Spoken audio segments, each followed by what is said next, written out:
Listen up, black boy. Your mama cleans my toilets, so fixing broken things must be in your DNA. Richard Van Doren.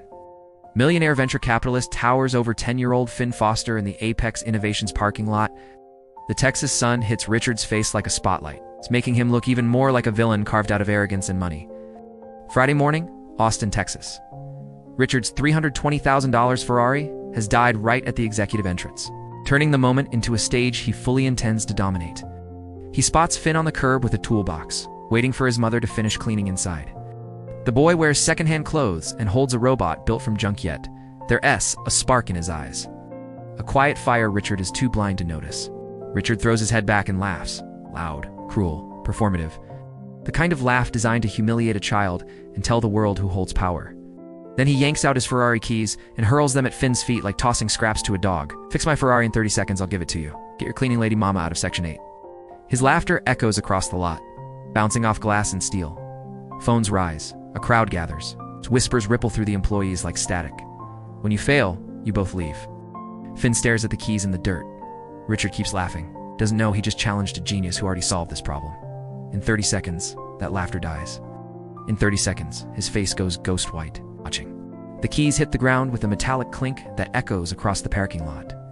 It sounds like a starting bell in the cruelest competition imaginable. Finn Foster doesn't move.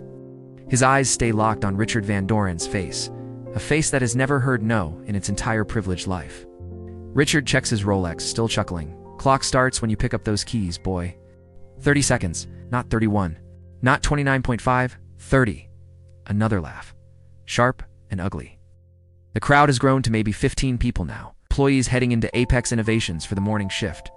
A couple of executives who arrived with Richard, Keel Rodriguez, the security guard, watching with unease, hand resting on his radio like he wants to intervene but is trapped by corporate fear. One of the executives, Brad Kellerman, laughs along and pulls out his phone. Richard, come on, he's just a kid. Kid who's about to learn an important lesson about knowing his place. Richard grins, savoring the cruelty. Finn's jaw tightens.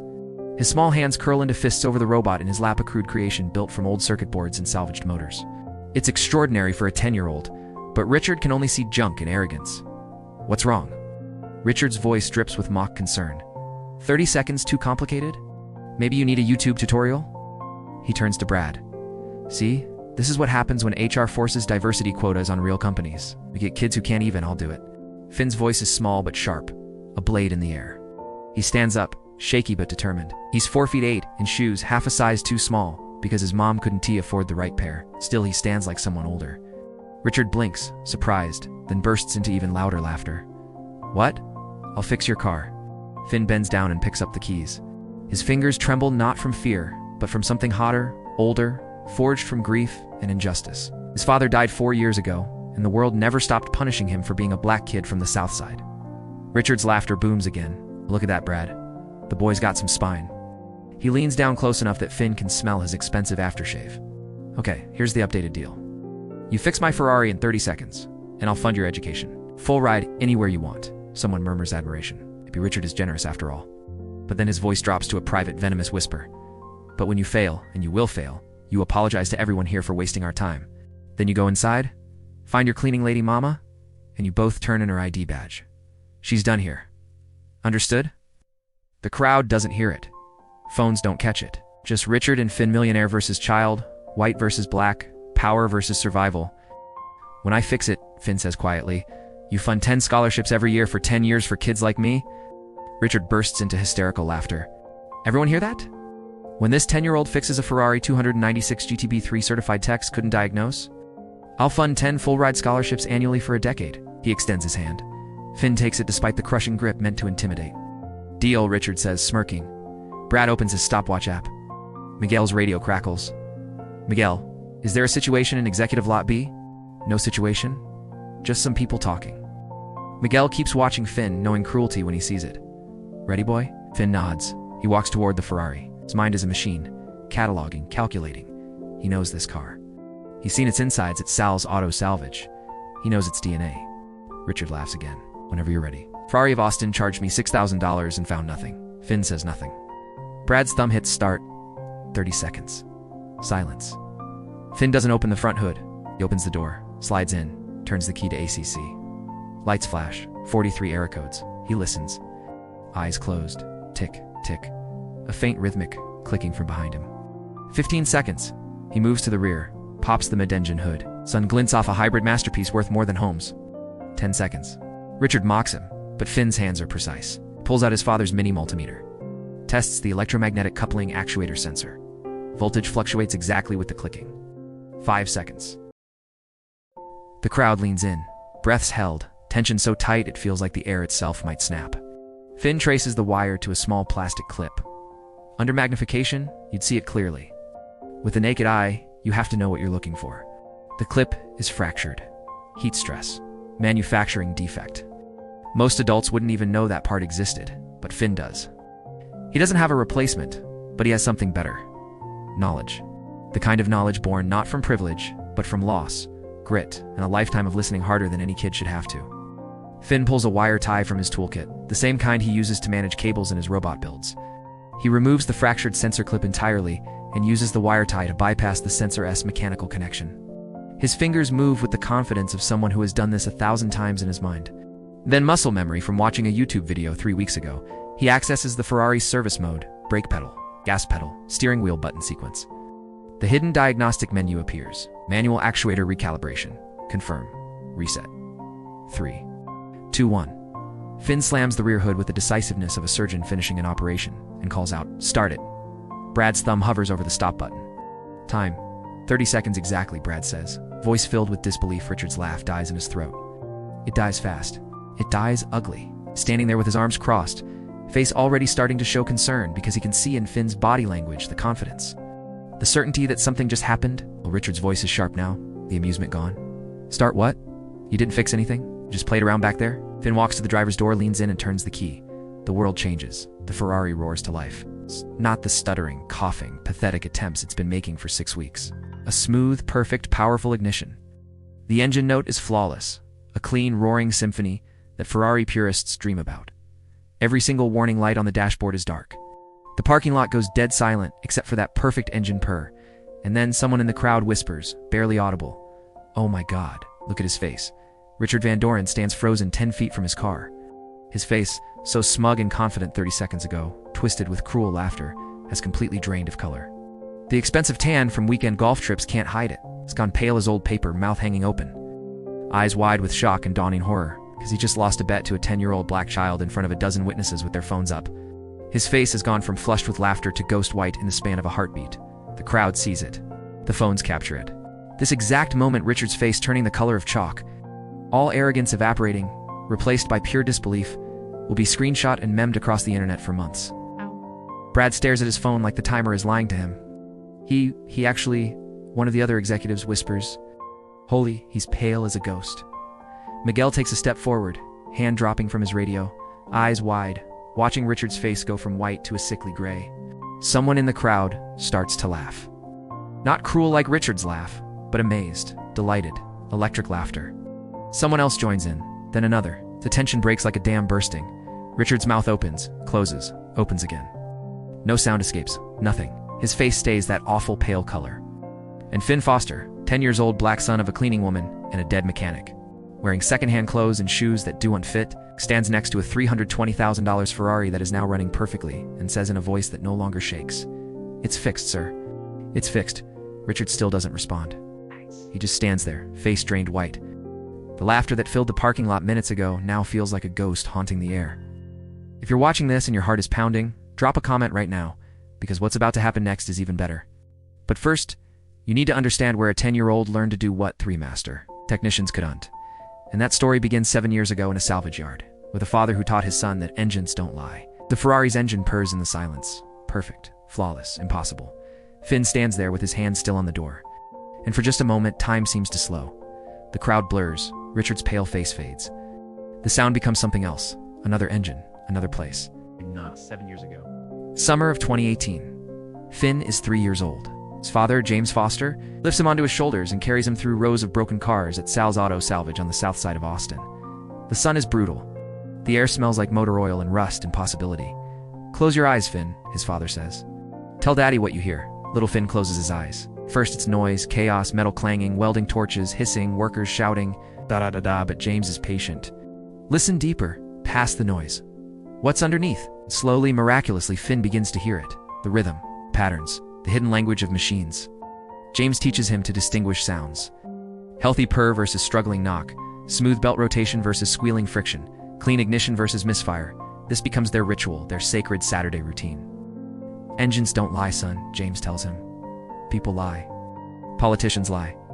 Computers can be wrong. But an engine tells you exactly what's broken if you just listen. Finn is 6 when he witnesses the moment that changes everything. March 2021. A woman pulls her BMW X5 into Sal's, in tears. Every mechanic told her the same thing. Blown engine, $18,000 repair. She'll lose her job, her stability, her future. James listens for 20 minutes. Finn holds his hand. What do you hear, son? Finn closes his eyes, like always. Like it sounds scared, Daddy.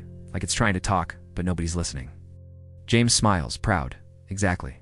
The problem isn't a blown engine. It's a $40 oxygen sensor and a loose ground wire. A $60 fix. The woman cries with relief. Finn watches, absorbing every second. After she drives off, James kneels to Finn. You see what happened? That lady was going to lose everything because people stopped listening. Rich folks can replace whole engines. Poor folks need someone who actually listens. Engines don't lie, son. Speak the truth they give you, especially when people don't want to hear it. Say it back to me. Listen first. Fix what's actually broken. Speak truth to power. James hugs him. He smells like motor oil and hope. 6 months later, James Foster is dead. September 2021. Industrial accident. A hydraulic press with a faulty sensor. A sensor that had been clicking for weeks, a click Finn could have diagnosed in seconds. Maintenance ignored it. Computers showed no error code. The sensor failed catastrophically. James was 29. The bitter irony crushes Finn, even at 6 years old. 1 week after the funeral, Sal finds Finn sitting inside an old car holding his father's toolbox. Daddy said, engines don't lie. People didn't listen. Now he's gone. Sal's heart shatters. I'm going to listen to every engine, so this doesn't happen to other kids' dads. From age 6 to 10, Finn becomes a fixture. Books become his escape. YouTube tutorials become his teachers. Sal's yard becomes his sanctuary, and his grief becomes his fuel. By 10, Finn can diagnose cars faster than seasoned mechanics. Listen first. Fix what's broken. Speak truth to power. And on this Friday morning at Apex Innovations, standing next to a Ferrari, humming like a dream, while a millionaire, his face is still white as chalk, Finn is about to do exactly that. The Ferrari's engine idles with a low, predatory growl, the kind that tells the world perfection has been restored. Richard Van Doren's face is still that shocking, chalky pale color, like someone yanked the blood out of him with a vacuum. He blinks rapidly, trying to understand the impossible. You. Richard's voice cracks like something inside him just snapped. He clears his throat again, desperate to regain dignity, as droplets of color creep back into his cheeks. But it isn't confidence returning, it's shame desperately trying to hide itself. You just got lucky. Reset some codes. Watch it fail again in 5 minutes.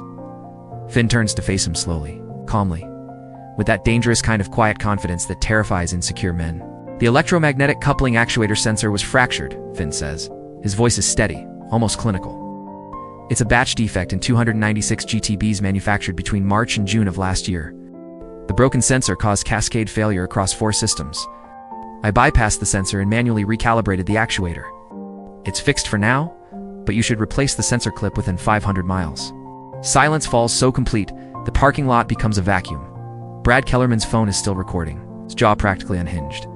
Did he just out as a 10-year-old? One executive whispers. Another murmurs, there's no way. The dealerships had that car for days.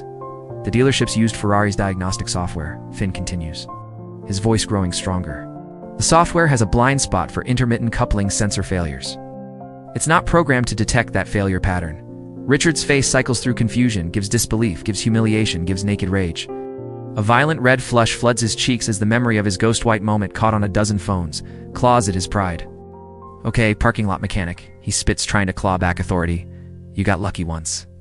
But real engineering requires more than YouTube tricks. He checks his Rolex dramatically. 9:06 a.m., his board meeting starts at 10. A sinister idea sparks in his eyes, a trap forming, slick and cruel. A way to put this uppity black kid back in his place.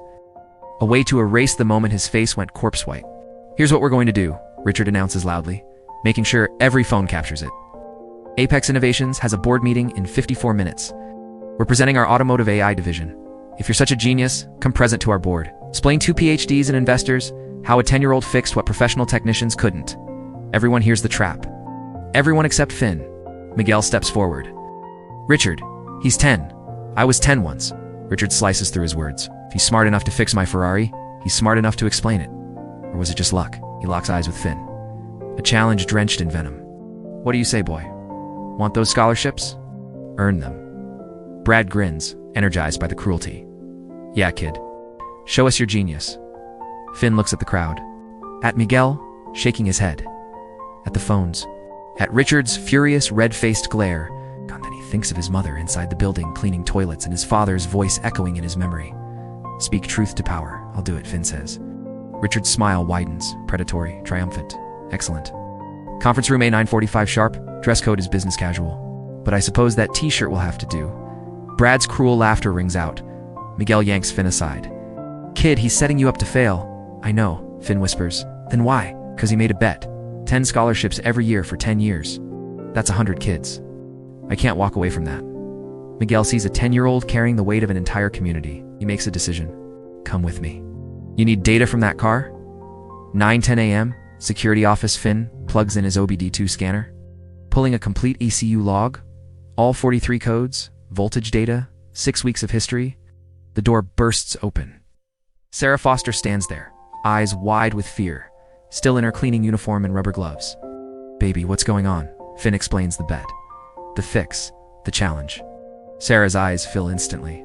Finn, these people are powerful. They'll try to make you look stupid, Mama. I know. This could change things for us.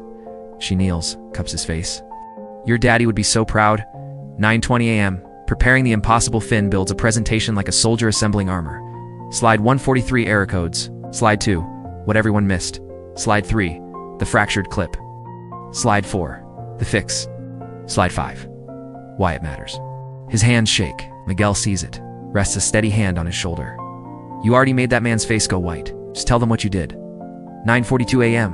Apex hallway. Finn walks past walls full of successful men who look nothing like him. Conference room A, 12 people at the table. Richard at the head, smug again. Brad smirking. At the far end, Dr. Rebecca Anderson, sharp eyes, watching. 9:45 a.m. The door opens. Richard booms. Everyone meet. Sorry, kid. What was your name? Rich Forcer, sir. Richard introduces him with dripping sarcasm. Chuckles. Ripple around the room. But Dr. Anderson cuts through it with pure authority. Mr. Van Doren, let the boy speak. Finn, please sit. A real seat. Finn inserts his USB, hands trembling. Richard leans back, certain he's already won. He has no idea. Finn breathes. Speak truth to power. Good morning, he begins. 35 minutes ago, I diagnosed and temporarily fixed a Ferrari 296 GTB that 3 certified mechanics couldn't fix. Slide 1 appears -43 brutal, undeniable error codes. An older board member interrupts. How could you know they weren't separate issues? Because of the pattern, Finn replies. They appeared every 2.3 seconds. That's too precise to be random. Dr. Anderson sits forward. Go on. Finn clicks to slide 2. Slide 2 appears. A simple hand-drawn diagram Finn sketched earlier in Miguel's office. A V6 engine, an electric motor, and between them a tiny but critical component labeled electromagnetic coupling actuator. It's crude, drawn with pencil, the lines a little shaky, but it's clear, functional, honest, exactly like the boy presenting it. He pauses, then uses the metaphor he practiced. Think of it like 2 kids on a seesaw. The sensor is like someone standing in the middle telling them when to push. If that person stops talking, the kids get confused, push at the wrong times, and the seesaw stops working right. That's what happened to Mr. Van Doren's car. A woman board member in her 50s, sharp eyes, investor aura, leans forward. But why didn't Ferrari's diagnostic system catch that? A dagger of a question, the one that separates genius from lucky fluke. Because the sensor wasn't completely broken, Finn says. It was cracked. So sometimes it worked, sometimes it didn't. He clicks. Voltage data appears.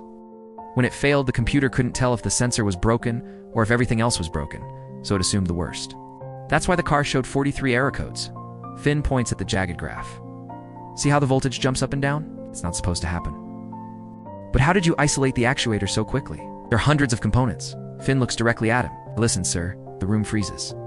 When I turned the car to accessory mode, I heard clicking every 2.3 seconds. Electromagnetic actuators make a specific sound when they're failing intermittently. His voice is steady now, the voice of someone who knows his craft. My dad taught me to listen to engines, so I listened. Found the sound. Checked the part first. Dr. Matthews exhales. Long, slow, almost reverent. Acoustic diagnostic analysis. Old school master mechanic technique. Nearly extinct. He studies the boy like he's looking at a rare artifact. Where did you learn that? My father, sir. He worked at Sal's Auto Salvage.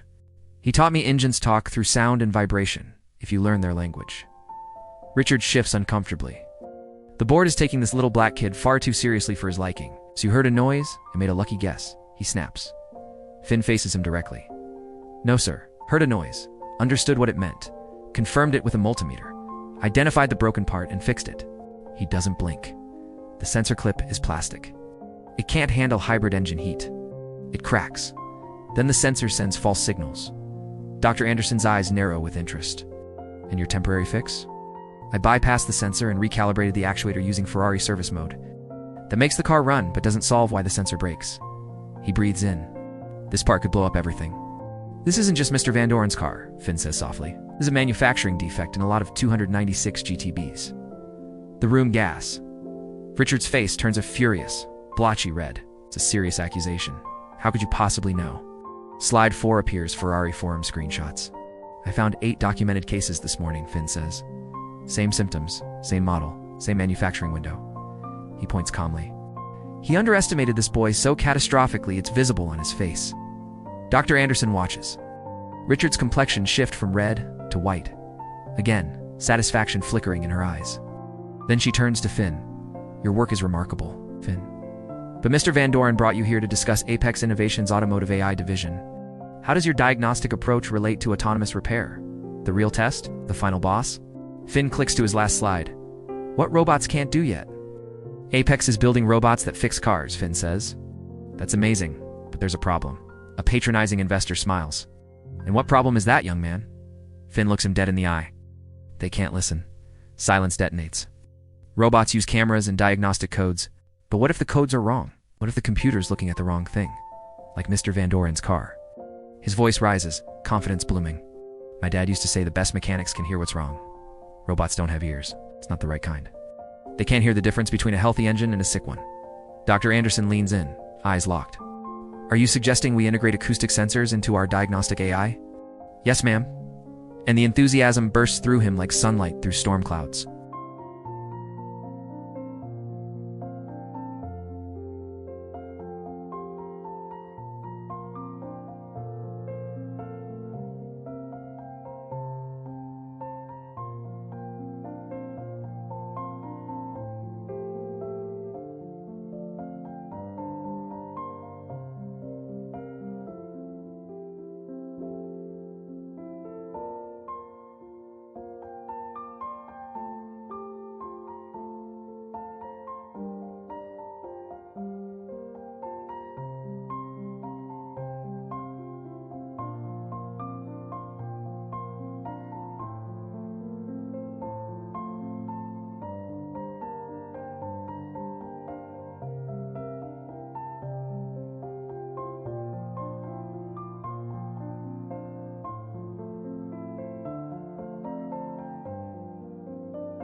Genuine 10-year-old excitement crackles in Finn's voice as he explains his idea. But now the room feels like it's holding its breath. Robots could have microphones that listen to engines like real mechanics with decades of intuition, and computers. They're pattern-finding monsters.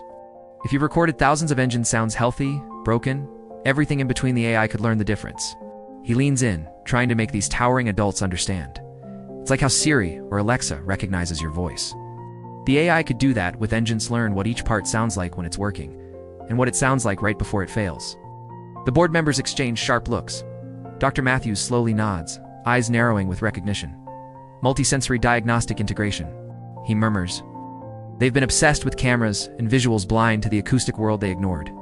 Finn pushes forward, momentum carrying him, and there's more. The AI could read internet forums, the messy real world, where real people complain about real failures.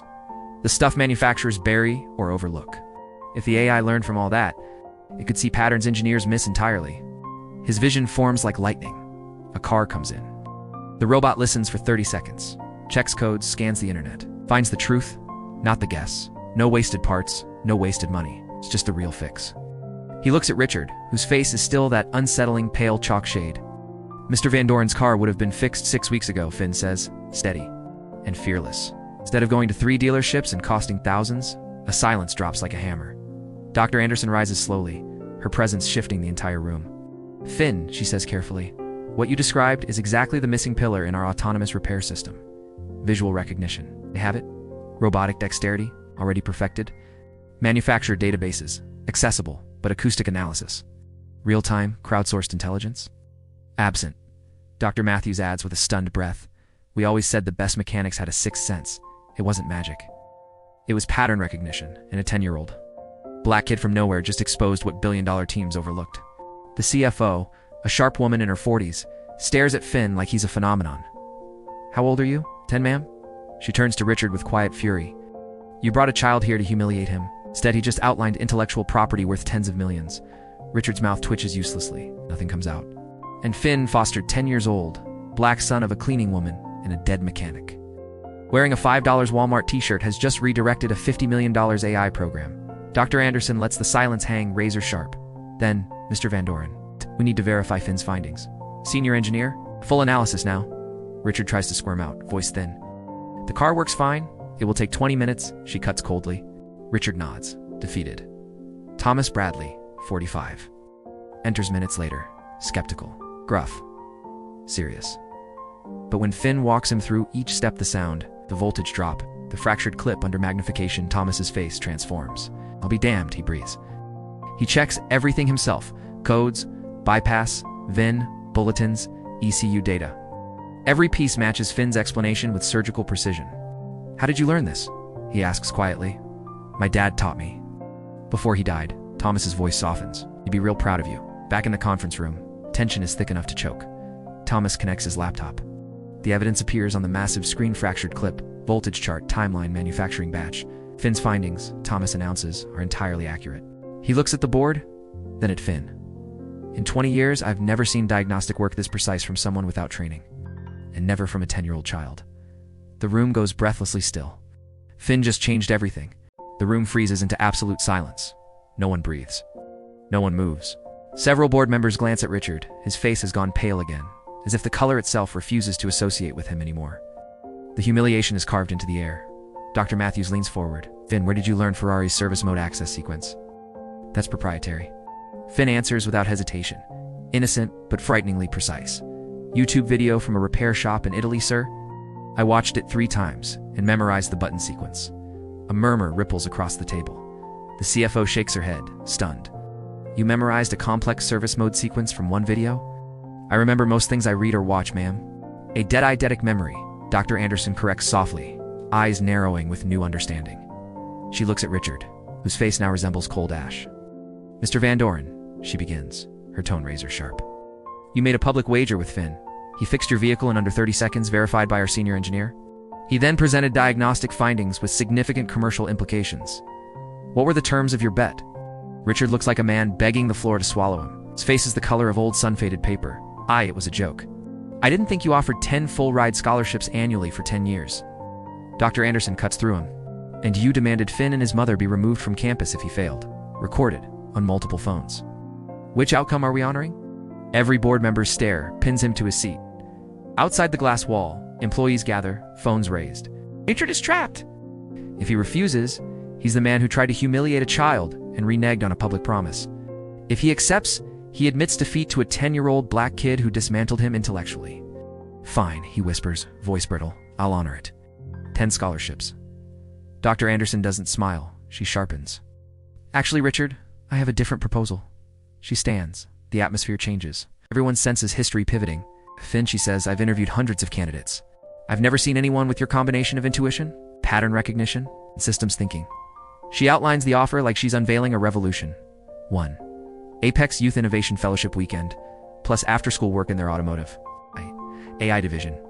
Supervised directly by Dr. Anderson, lead consultant on the acoustic diagnostic AI system he conceived. Education. Immediate transfer to Canyon Vista STEM Academy. Full scholarship through high school. A $200,000 college fund locked in trust. Access to Apex's labs and library. 3. Family support. Sarah Foster becomes Apex Facilities Coordinator. $55,000 salary. Full benefits. Housing assistance. 4. Legacy. The James Foster Memorial Scholarship Fund. Apex matches Richard's 10 scholarships. 20 full-ride STEM scholarships yearly. Named after Finn's father. Finn's eyes fill with tears. "Can I ask my mom?" Sarah enters. Minutes later, scared something is wrong. When she hears the offer, she collapses into tears, holding Finn tight. "Your daddy's watching right now, baby," she sobs. He's so proud. The boardroom watches, silent, moved, humbled. By noon, the world explodes. Miguel's viral parking lot recording hits 400,000 views. Richard's cruel laughter echoes through social feeds. The keys thrown like trash. The line heard around the world, "Listen up." Black boy, and the moment the internet can't stop replaying, Richard's face draining from smug red to corpse white. Hashtags erupt. Hashtag Ferrari kid. Hashtag Finn Foster. Hashtag Richard goes pale. Hashtag Apex Fellowship. Hashtag justice for Finn. People dissect the exact frame where arrogance dies and humiliation blooms. Local news runs it. 10-year-old genius makes millionaire go pale. Tech blogs grab it. Nationwide outlets follow. Memes explode. Richard's day unravels. 12:30 p.m. board member calls. Tone icy. "Richard, your face turning white is everywhere." 2 p.m. crisis meeting requests. 5 p.m. investor panic. Comments slice deeper than any board vote. Imagine being a 42-year-old millionaire and getting demolished by a 10-year-old kid. That pale face is the moment prejudice lost. Karma filmed in 4K. 2 weeks later, Judgment Day. Apex board meeting. Evidence, HR complaints, the video, the laugh, the pale face. 11 remove, 1 abstain. Richard's own proxy doesn't back him. His VC firm pushes him into sabbatical. Events stop inviting him. Whispers spread. Don't pull a Van Doren. Don't laugh at someone your face might go pale on camera. The meme haunts him. 8.2 million views and rising. Meanwhile, Finn rises. Canyon Vista STEM Academy. Straight A's. Apex Workshop. Weekends. Listed as co-inventor. Wired magazine feature. The 10-year-old who made a millionaire's face go white. Sarah works one stable job. They move into a better home. The James Foster Scholarship launches. Finn closes his eyes in the workshop, listens to an engine click, smiles. "I know what that is." James Foster taught him engines tell the truth, and Finn now teaches the world the same. Richard learned it the expensive way. His face went white before millions. Finn only needed 30 seconds. Outro Fate Tales. If this story hit your heart, it's because you've been underestimated too. Maybe not by a millionaire, but by someone who didn't see your worth. So drop your moment in the comments, your own 30-second victory. Rewatch at 2:08. See the exact frame Richard's arrogance evaporates. Because prejudice always loses him, sometimes the camera catches the moment it dies. Subscribe to Fate Tales. Share this story. Lift someone's talent today. Fate Tales, where justice finds its voice.